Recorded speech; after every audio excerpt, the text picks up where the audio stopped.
తెలంగాణ రాష్ట్ర ప్రభుత్వం ప్రతిష్టాత్మకంగా ప్రవేశపెట్టిన ప్రజావాణి కార్యక్రమాన్ని మండల ప్రజలందరూ సద్వినియోగం చేసుకోవాలని రుద్రంగి తహసీల్దార్ పుష్పలత ప్రజావాణి కన్వీనర్ ఎంపీఓ రాజేశ్వర్ కోరారు.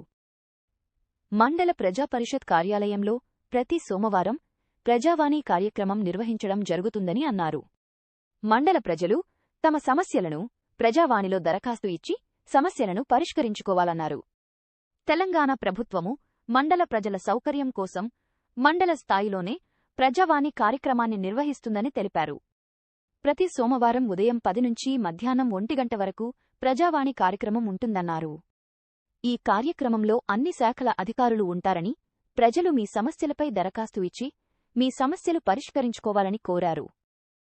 కార్యక్రమాన్ని ప్రతి మండల బయటపాఠంలో పెట్టాలని ఆదేశించడం వల్ల ఈరోజు 17/8/2026 సోమవారం ఉదయం 10 గంటల నుంచి 1 వరకు ప్రజావాణి నిర్వహించడం జరిగింది.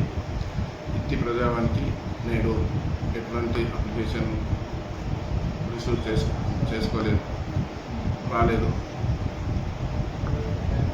ముఖ్యమంత్రి నిర్ణయం ప్రకారం ప్రజలు సుదూర ప్రాంతాలకు డివిజనల్ లెవెల్లో, డిస్ట్రిక్ట్ లెవెల్లో పోయి అప్లికేషన్ ఇస్తున్నారు. కాబట్టి వాళ్ళకు ఇబ్బందులు అవుతున్నాయని వాళ్ళని ఇబ్బందులు దృష్టిలో పెట్టుకొని అంత దూరం కాకుండా వచ్చే అప్లికేషన్స్ అన్ని మండల లెవెల్లో ఉంటున్నాయి. కాబట్టి మండల లెవెల్నే ప్రజావాణి నిర్వహించి వాటిని మండల లెవెల్నే పరిష్కరించాలన్న ఉద్దేశంతో నిర్దేశించడం జరిగింది. కాబట్టి అనుగుణంగా ఈరోజు నిర్వహించడం జరిగింది. ఇట్టి ప్రజావాణి ప్రతి సోమవారం ఉదయం 10 గంటల నుండి 1 గంట వరకు నిర్వహించడం జరుగుతుంది. కాబట్టి ప్రజలు అందరూ ఇక నుండి మండల లెవెల్లోనే వచ్చి మీ యొక్క దరఖాస్తులను ఇచ్చి మీ సమస్యను పరిష్కరించుకోవాల్సిందిగా కోరుచున్నాం.